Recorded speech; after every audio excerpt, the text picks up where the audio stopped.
qu'on va apprendre vient nous enseigner quelque chose de fondamental dans la façon de mener les affaires publiques. Et à vrai dire, pas seulement les affaires publiques, mais même les affaires privées. Maïmonide, je dis ça en introduction pour comprendre ce qu'on va apprendre maintenant. Maïmonide,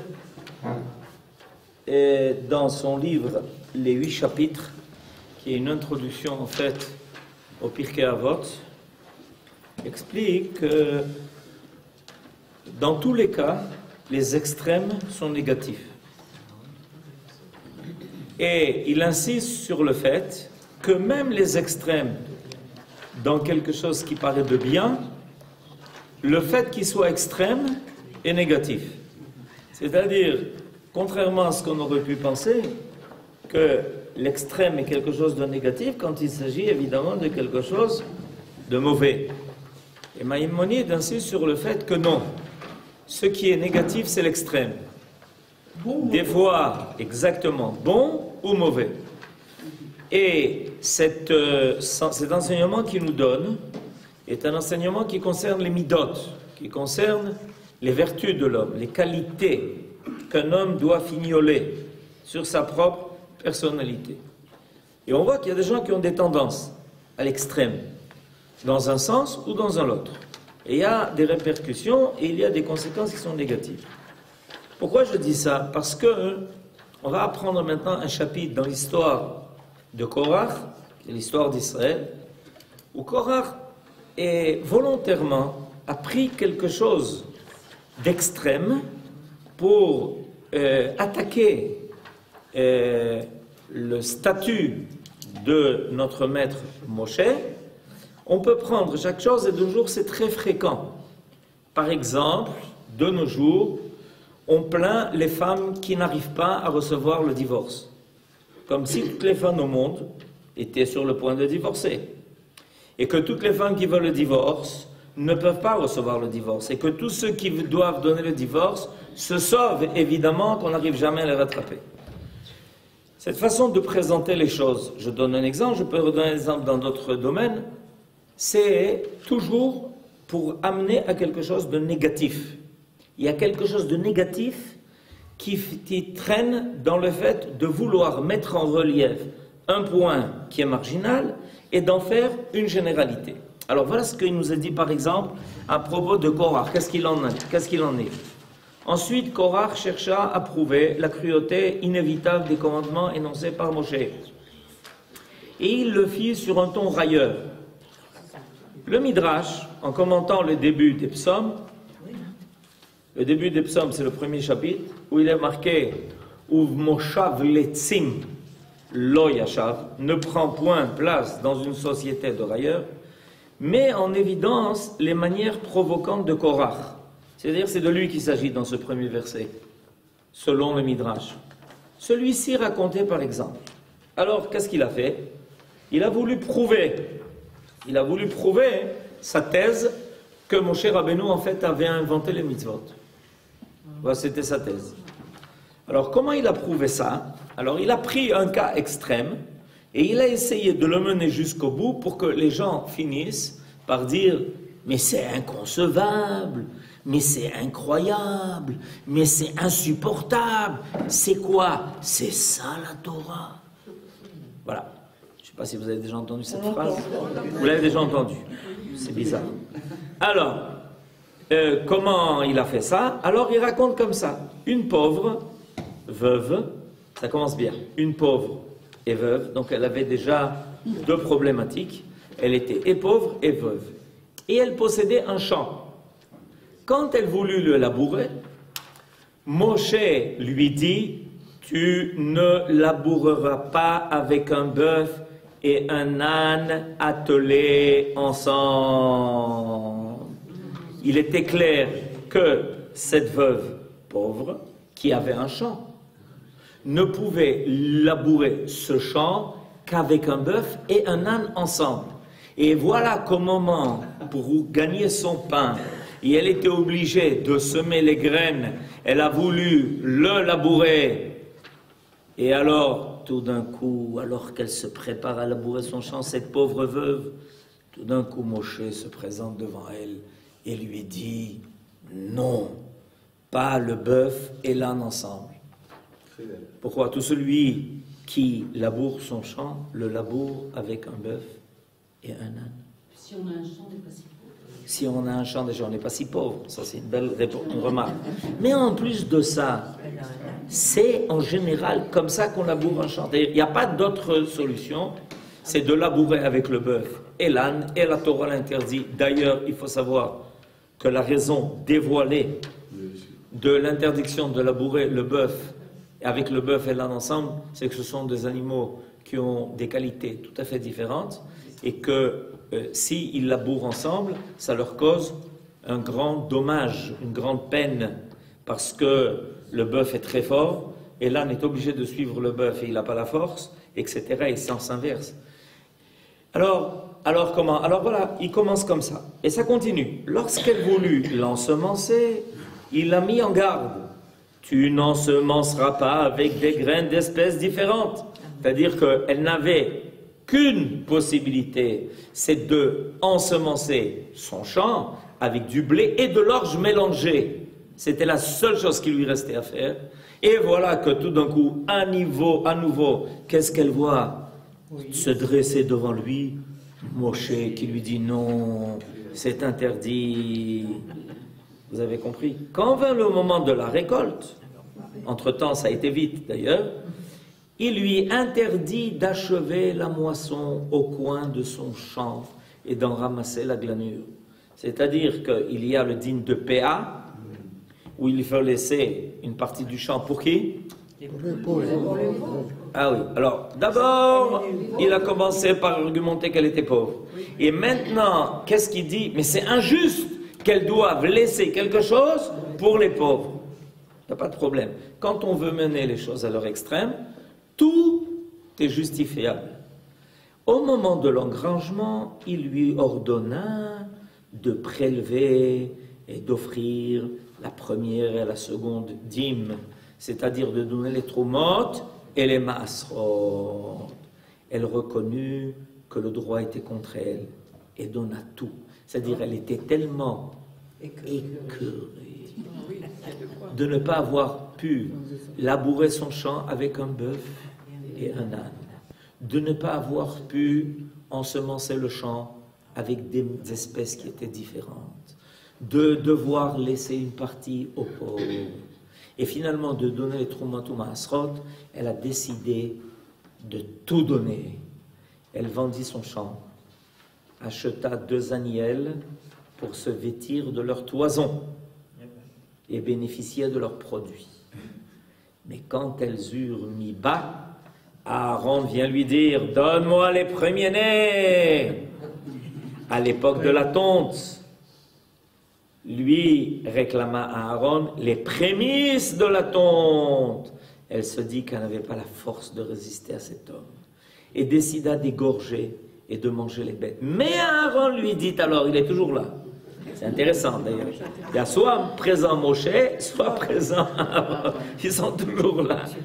Tu m'en donneras l'épaule, les mâchoires et l'estomac qui appartiennent aux Kohanim. La veuve dit alors, je vais les consacrer comme chérem à l'Éternel, puisque je ne m'en sors pas, et que quoi que je fasse, on est toujours là pour s'accaparer de ce que j'ai, chérem. S'il en est ainsi, répondit Aaron, eh bien elles seront entièrement à moi. Il les prit et s'en alla, laissant la veuve en pleurs, avec ses 2 filles, qui n'avaient plus rien. Sortez vos mouchoirs. Sortez, c'est un beau spectacle. Voilà, conclut Korach, ce qui est arrivé à cette malheureuse. C'est eux, Moshe et Aaron, qui font tout cela. Mais il l'attribue au Tout-Puissant. C'est-à-dire, non seulement qu'il raille, mettre en moquerie les mitzvot que Moshe et Aaron transmettent au peuple, mais il dit, non, mais ça c'est pas Akadosh Baruch Hu qui a pu donner des lois pareilles, vous comprenez? Alors il s'est servi d'un stratagème bien connu, et dont on se sert aujourd'hui régulièrement, dans beaucoup d'occasions, pour essayer de prouver que ça ne peut pas être la vérité. Voilà.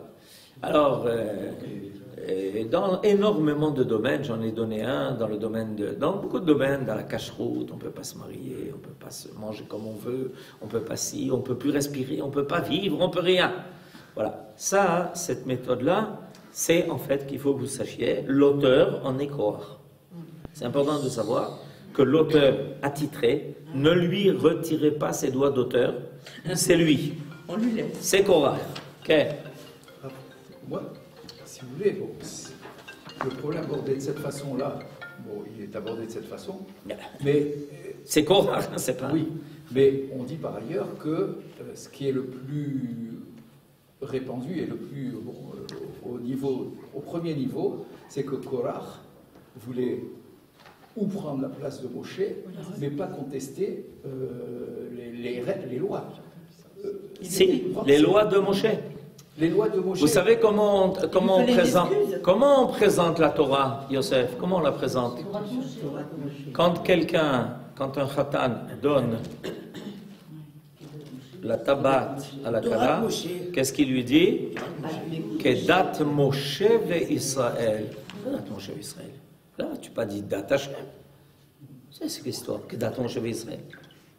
La semaine prochaine, d'ailleurs, je ne pourrai pas donner cours, je fais un mariage. C'est extraordinaire. Et ils se marient tous le vendredi en plus. Je ne sais pas pourquoi ils se marient le vendredi. Baruch Hashem. Alors, comment le khatan dit à la kala?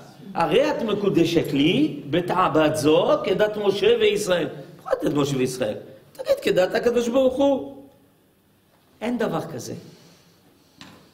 N'essaye pas, toi, de prétendre que tu connais l'intention de HaKadosh Baruch Hu.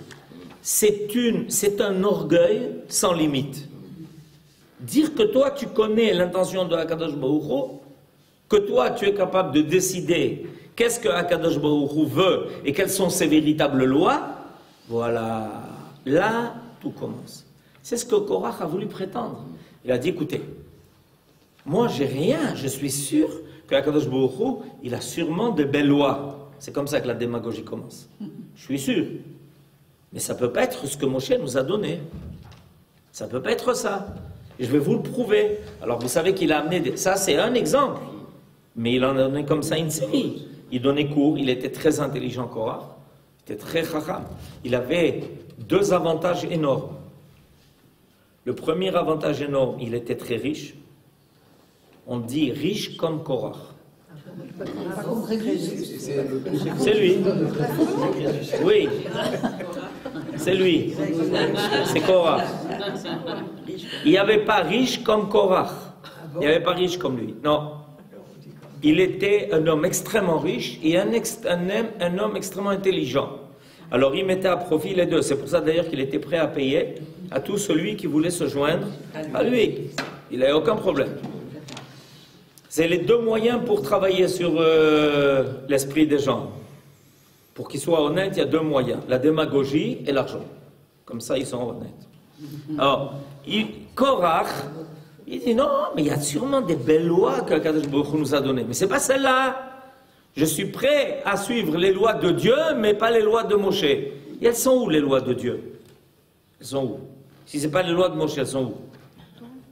Ah, moi je vais vous les donner. Ah, c'est-à-dire tu veux qu'on remplace les lois de Moshe par les lois de Korach. Alors dis-le. Au lieu de nous dire que tu veux remplacer les lois de Moshe par les lois de HaKadosh Baruch Hu, dis, je veux remplacer les lois de Moshe par les lois de Korach. Ah, maintenant c'est. Mets-nous les choses au clair. C'est ce qu'il est en train de faire, c'est de la démagogie. Il veut remplacer soi-disant les lois de Moshe par les lois d'Hachem. Non, par les lois de Korach. Est-ce que toi tu peux connaître les lois? Et qu'est-ce qui a été fait ensuite pendant toutes les générations? De temps en temps, il y a quelqu'un qui débarque et qui nous dit, écoutez. Moi je connais les lois de Dieu, mais ce n'est pas les lois de Moshe. Et comment toi tu les connais? Pourquoi tu connais plus les lois de Dieu que les lois de Moshe? Pourquoi? Qu'est-ce qui fait que toi, tu es censé connaître plus les lois de Dieu que les lois de Moshe? Les lois de Moshe jusqu'à présent, elles n'ont jamais été infirmées. Elles ont toujours été confirmées. Et toi, tout d'un coup, tu arrives il y a 2000 ans en disant, écoutez, écoutez, écoutez, quoi? J'ai des lois extraordinaires. Oui, mais ce n'est pas les lois de Moshe. Ah, et d'où elles viennent? C'est les lois de Dieu. Et d'où tu sais? Une révélation directe. Et pourquoi la révélation de Moshe Rabbeinu, elle serait moins bonne que ta révélation à toi, que Dieu nous préserve? C'est ça le problème. Il y a ici une histoire de fond. C'est très sérieux ce ce que Korach est en train de dire. Et nous-mêmes, quand on dit, Rav, excusez-moi, quand on dit les lois de Moshe, oui, c'est un peu dangereux. Il serait préférable de dire ce sont les lois de Akadosh Baruch Hu transmises par Moshe. Qu'est-ce qu'on fait du verset Torah Tziva Lanu Moshe? Voilà. Ça laisse. C'est un verset, ça. Bien sûr. C'est un verset. Torah Tziva Lanu Moshe. C'est Moshe qui en parle. Alors, vous savez quoi?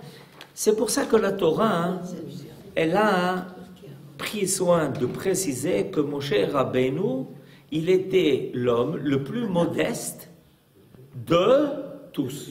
Maintenant, pour répondre à votre argument, il faut quand même, vous faites apparaître un point qu'il faut élucider.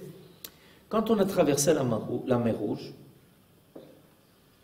il est marqué Vayaminu Bashem uv Moshe Avdo. On le dit tous les matins. Avant la lecture de Shiratayam, on dit tous les matins Vayaminu Bashem uv Moshe Avdo. D'accord? Ok.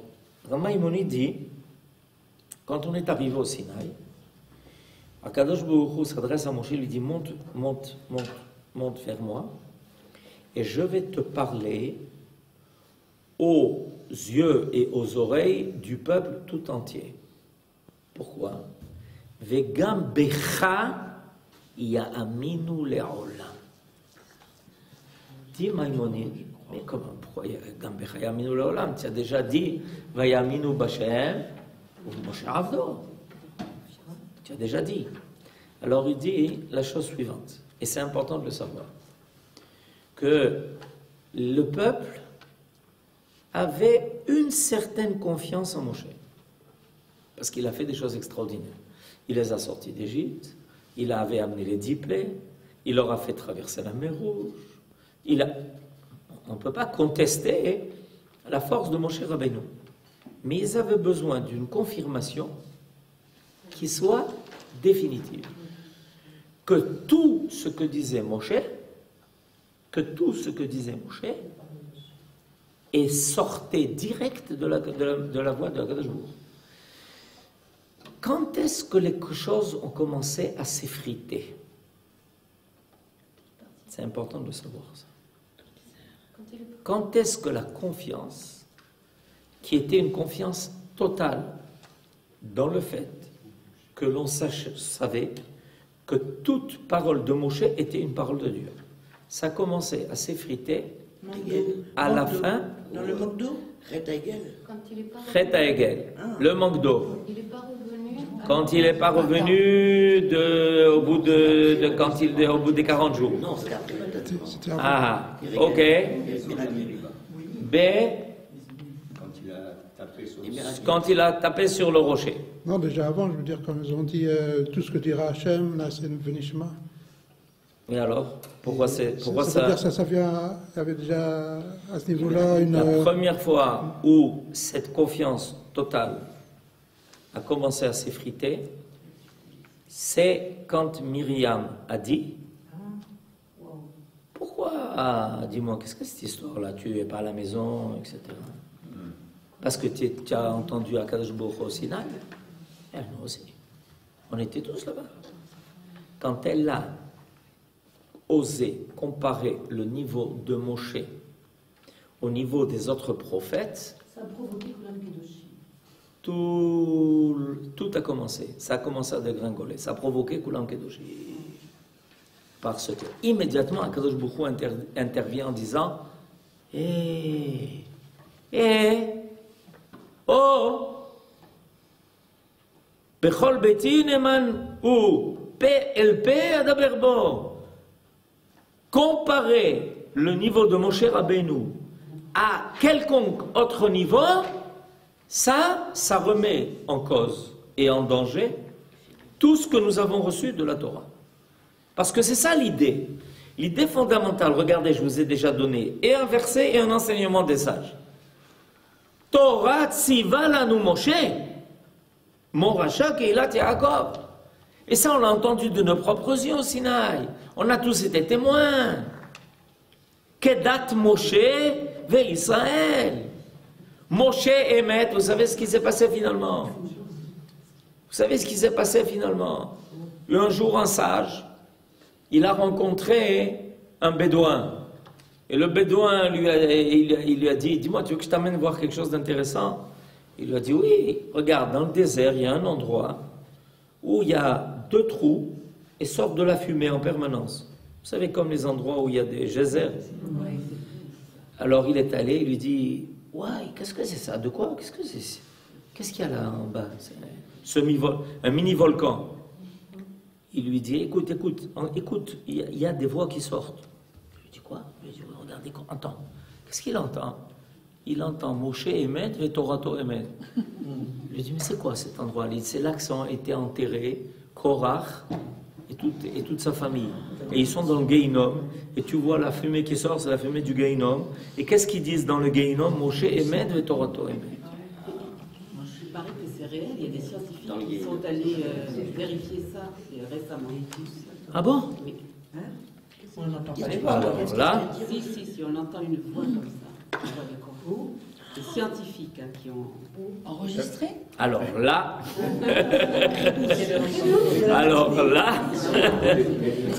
vous entendez ce que votre femme dit? Oui, mais elle me surprend tout le temps.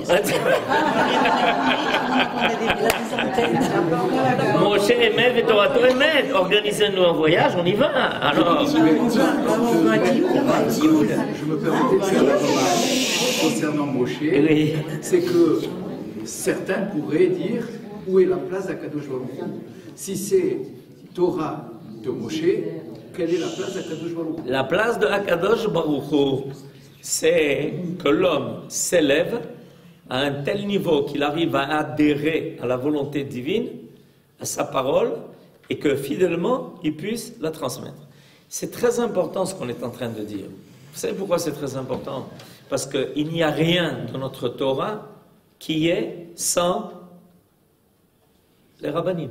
Il n'y a pas, ça n'existe pas. Si on vous parle un jour de Torah sans rabbanim, sachez que celui qui parle de ça, il a une intention profonde, c'est de tout détruire. Sadducéen. Il veut tout détruire. C'est les Sadducéens, c'est les Karaïtes, c'est tous les gens qui vont dire on n'a pas besoin, qu'est-ce qu'ils ont besoin, ils ne vont pas nous dire quoi faire, on sait, nous on comprend par nous-mêmes, on sait tout par nous-mêmes, on est sage par nous-mêmes, on est philosophe par nous-mêmes, on est tout ce que vous voulez par nous-mêmes. C'est impossible. La relation entre Dieu et l'homme est une relation qui est directe. Mais il faut pour ça que l'homme s'élève à Dieu. Je répète, il faut que l'homme s'élève à Dieu. L'homme ne peut pas rester dans l'état avec tous ses défauts et tous ses problèmes et dire j'ai Dieu qui s'est révélé à moi directement. Mais tu es en train de tromper tout le monde. C'est impossible. Quand on parle de Moshe Rabbeinu, on parle avant tout de celui qui s'élève à Dieu, de celui qui arrive à un niveau où on l'appelle Ish à Elohim. Ish à Elohim. Moshe Rabbeinu est pour nous l'exemple parfait, total, définitif et éternel de la capacité de l'homme de s'élever jusqu'à Akadosh Baruch Hu. Il est pour nous cette qualité. Il est capable de dire, vous m'avez posé une question, ben je ne connais pas la réponse. Comment? Non, je ne connais pas la réponse. Vous avez déjà entendu dans une religion quelconque, que Dieu nous préserve, que quelqu'un dise, je ne connais pas la réponse? Je connais tout, je sais tout, je comprends tout, je ne me trompe jamais, je n'ai jamais fait d'erreur, et d'ailleurs je ne suis pas un homme. Voilà, vous avez tout le programme. Mon cher Rabbeinu, Anav Mikol Adam. Plusieurs fois on lui pose la question, je ne connais pas la réponse. Alors qu'est-ce que tu fais? Ben, je vais demander à Akadosh Baruch Hu. Je vais entendre quelle va être sa réponse. Est-ce que vous avez déjà, dans les autres religions, entendu que celui qui nous transmet l'enseignement divin est puni? Vous connaissez un exemple dans les autres religions? Vous connaissez un exemple ou pas? Non. Impunissable.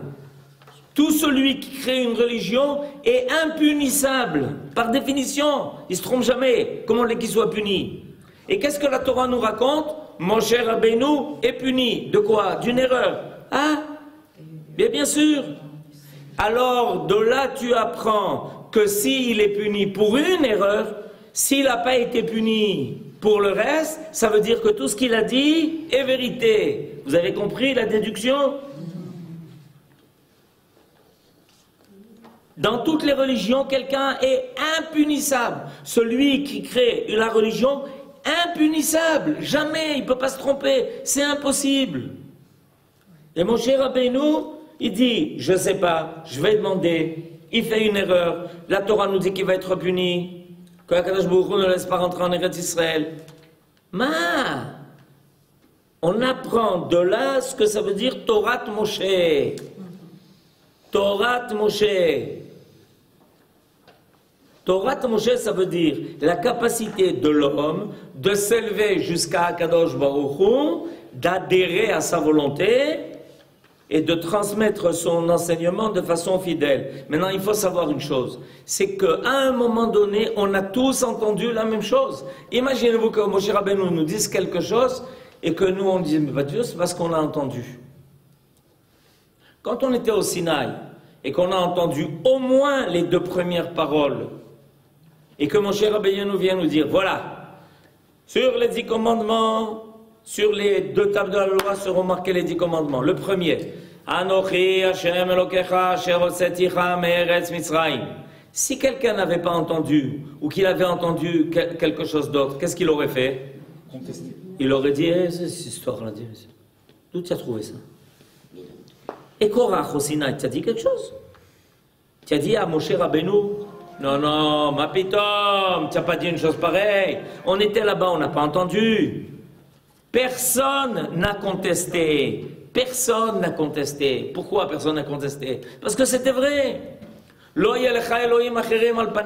a tous entendu. Si Moshe Rabbeinu ne l'avait pas transmis de façon fidèle, qu'est-ce qui se serait passé? Une révolte. Les gens lui disent, mais tu nous racontes des histoires. On était là-bas. On n'a jamais entendu une chose pareille. Voilà. Donc de tous les côtés, il y a une preuve évidente que Moshe Rabbeinu n'a pas changé d'une virgule ce que Akadosh Baruch Hu lui a donné. Pas d'une virgule. Et tout ce qui a voulu ensuite contester le judaïsme a commencé par là, en disant, écoutez, c'était très beau, mais c'est un épisode qui est terminé. L'époque de Moshe est révolue, on passe à autre chose. Boum.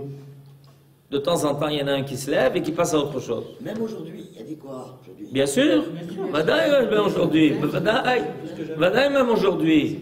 Même aujourd'hui, il y a des gens qui font des choses, des élucubrations, et qui prétendent, mais on n'a pas besoin que les rabbins nous disent quoi faire, et comment faire, et quoi faire.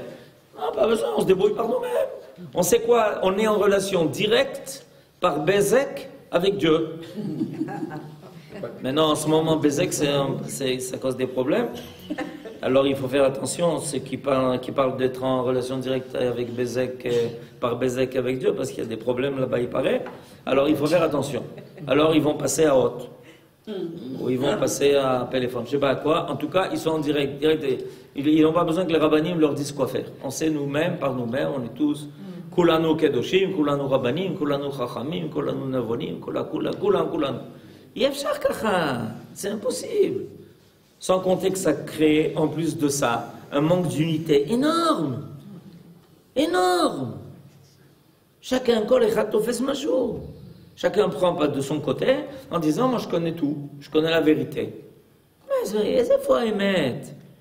Il faut émettre. C'est chachouv me'od. Et ça, c'est comme ça qu'on va conclure, et c'est important que vous en souveniez.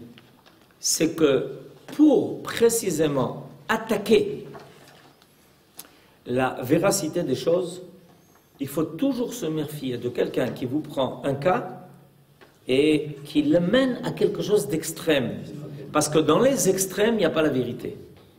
Comme si cette veuve-là, elle n'avait pas d'autre solution que ce qui s'est passé ici. Par hasard, elle a un champ, par hasard, elle veut labourer avec un bœuf et un âne, par hasard, elle veut ensemencer son champ avec du blé et de l'orge ensemble, c'est interdit. Comme si tous les agriculteurs, la première chose qu'ils vont faire, c'est quand ils vont labourer leur champ, ils vont ensuite mettre en semence du blé et de l'orge ensemble. Voilà. Et elle, à elle, la pauvre, boum, ça lui est tombé dessus. Et dis-moi, tu nous dis, אתה צוחק עלינו? זה נכון. זה נקרא ומושב לצים, לא ישב. שבת שלום.